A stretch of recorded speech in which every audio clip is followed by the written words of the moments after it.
रॉथशाइल्ड परिवार, ये नाम सुनते ही दिमाग में क्या आता है? शायद दुनिया भर में फैली साजिशें, कोई सीक्रेट सोसाइटी, है ना? पर इन सारी कानाफूसियों और अफवाहों के पीछे इस पावरफुल फाइनेंशियल फैमिली की असली कहानी है क्या? चलिए, आज सिर्फ तथ्यों की बात करते हैं और इस पूरे रहस्य से पर्दा उठाते। मतलब, क्या ये सच में हो सकता है कि कोई एक परिवार पर्दे के पीछे से पूरी दुनिया की सरकारों और इकोनॉमी को कंट्रोल कर रहा हो? सुनने में तो ये किसी थ्रिलर फिल्म की कहानी लगती है, और ये कहानी दशकों से बल्कि सदियों से सुनाई जा रही है। लेकिन जानते हैं, असलियत अक्सर कहानियों से कहीं ज्यादा कॉम्प्लेक्स और इंटरेस्टिंग होती है। तो फिर इस कहानी की जड़ तक पहुंचने के लिए हमें इन मिथकों को थोड़ा साइड में रखना होगा और इतिहास के पन्नों को पलटना होगा। इसकी शुरुआत किसी गुप्त साजिश से नहीं हुई, बल्कि एक इंसान की जबरदस्त दूर की सोच से हुई थी। ये हैं मायर एम्शल रोथस्चाइल्ड। इन्होंने अपना सफर सिक्कों और कीमती पत्थरों के एक मामूली व्यापारी के तौर पर शुरू किया था, लेकिन इनके इरादे बहुत बड़े थे। धीरे धीरे उन्होंने राजा महाराजाओं को कर्ज देना और उनके खजानों को मैनेज करना शुरू कर दिया, और देखते ही देखते एक बड़े फाइनेंसर बन गए। यहीं से उस एम्पायर की नींव पड़ी जिसे हम आज जानते हैं। देखिए, मेयर एम्शल का असली जीनियस सिर्फ पैसा कमाने में नहीं था।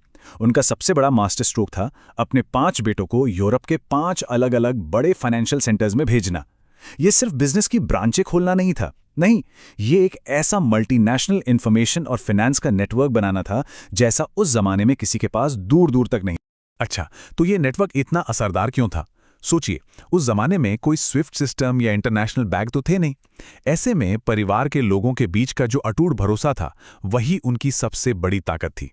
इंफॉर्मेशन और पैसा दोनों ही परिवार के अंदर ही अंदर बड़ी तेजी से और पूरी सिक्योरिटी के साथ एक देश से दूसरे देश पहुंच जाते थे। तो फिर ये आइडिया कहाँ से आया कि वो एक सीक्रेट सोसाइटी थे? असल में उनके काम करने का तरीका इतना प्राइवेट और अलग था कि बाहर के लोगों को ये बहुत रहस्यमयी लगता था। चलिए देखते हैं कि उनके असली नियम क्या थे और वो इन कहानियों से कितने अलग थे। ये जो कंपैरिजन है, ये मिथक और हकीकत के बीच का फर्क बिल्कुल साफ कर देता है। कोई सीक्रेट रस्में या कस्में नहीं थीं, बल्कि रेगुलर फैमिली मीटिंग्स होती थीं। विरासत के लिए कड़े नियम थे और एक दूसरे की ब्रांच को फाइनेंशियली सपोर्ट करने का एक पक्का सिस्टम था। ये एक बहुत ही प्रैक्टिकल बिजनेस सेंट्रिक मॉडल था। उनकी ये जो सीक्रेसी थी, ये एक सोची समझी बिजनेस स्ट्रैटेजी थी। परिवार के अंदर ही शादियां करके वे ये पक्का करते थे कि उनकी दौलत और उनके बिजनेस के राज बाहर ना जाएं। ये किसी सीक्रेट एजेंडे का हिस्सा नहीं था, बल्कि अपनी दौलत और मार्केट में अपनी बढ़त को बनाए रखने का एक बहुत ही असरदार तरीका था। चलिए, अब वो सबसे बड़े मिथक पर आते हैं कि रॉथचाइल्ड सरकारों को कंट्रोल करते थे। जैसा कि हम देखेंगे, असल में रिश्ता इसका ठीक उल्टा था। वे सरकारों के मोहताज नहीं थे, बल्कि सरकारें उन पर निर्भर थीं। नेपोलियन के युद्धों के दौरान यूरोप की सरकारों को अपनी बड़ी बड़ी सेनाओं के लिए बहुत ज्यादा पैसे की जरूरत थी। उन्हें कोई ऐसा चाहिए था जो जल्दी और भरोसे के साथ एक देश से दूसरे देश पैसा ट्रांसफर कर सके। उस वक्त ये काम रॉथचाइल्ड नेटवर्क से बेहतर कोई भी नहीं कर सकता था।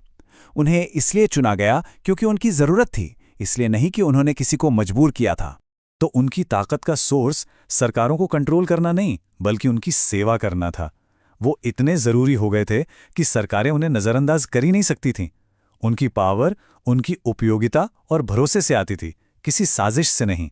तो सवाल ये है कि अगर वो दुनिया पर राज नहीं कर रहे थे, तो ये कहानी इतनी जबरदस्त तरीके से फैली कैसे और आज भी क्यों जिंदा है?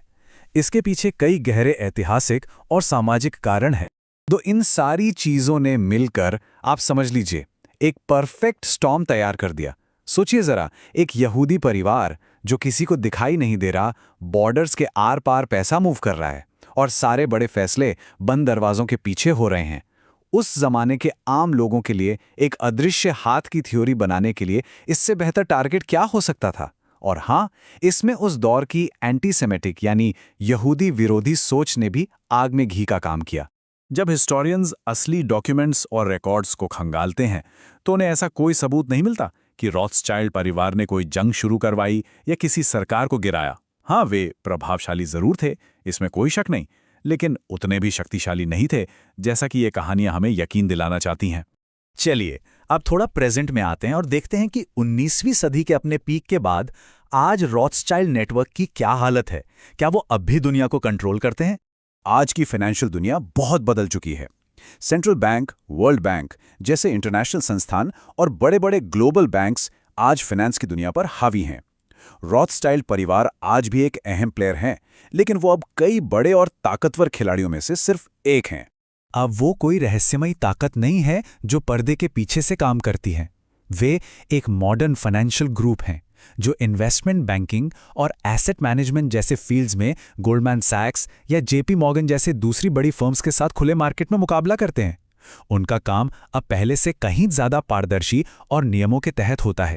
और आखिर में ये एक लाइन पूरी कहानी को निचोड़ कर रख देती है। रॉथस्चाइल्ड परिवार ने दुनिया पर कब्जा नहीं किया। उन्होंने एक ऐसी दुनिया में स्थिरता और लिक्विडिटी दी जिसे उस वक्त इसकी सख्त जरूरत थी। उनकी कामयाबी उस दौर की जरूरतों और उनकी अनोखी काबिलियत का नतीजा थी। ये बात हमें सोचने पर मजबूर करती है ना, कि इतिहास में ऐसी और कितनी कहानियां होंगी जिन्हें हम आज भी सच मानकर बैठे हैं, लेकिन वो शायद अपने समय के डर, शक और आधी अधूरी जानकारी से पैदा हुई हो। रॉथस्चाइल्ड की कहानी एक जबरदस्त रिमाइंडर है कि अफवाहों से आगे बढ़कर हमेशा फैक्ट्स को तलाशना कितना जरूरी है।